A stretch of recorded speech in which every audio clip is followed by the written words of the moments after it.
السلام عليكم ورحمة الله وبركاته. تعالوا نعمله أكلة كده حرشة وتحفة بجد. مع طاسة على النار فيها شوية زيت، هانزل بكمية من البصل، والبصل مش كتير، هو هيدبل دلوقتي يا جماعة لما يتحمر.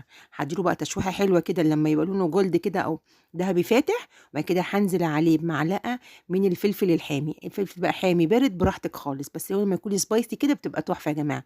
أول ما تاخد لون كده هانزل عليها بكمية من الطماطم، والطماطم لازم تكون متقطعة قطع صغيرة، ما ينفعش تضربيها ولا في الكبة ولا في الخلاط، لازم تكون متقطعة. هانزل عليها بملح وفلفل اسود ورشه من بابريكا ورشه من السكر. انت بتحطي اي بهارات تانية براحتك، احنا بنعمل كده صينيه عجل زي ما انتوا تشوفوا بقى. هسيبها بقى تتسبك كده زي ما انتوا هتشوفوا، مش هزودها ميه ولا اي حاجه، وهسيبها بقى تبرد خالص زي ما انتوا كده شايفين. هنزل عليهم بقى ببقدونس و...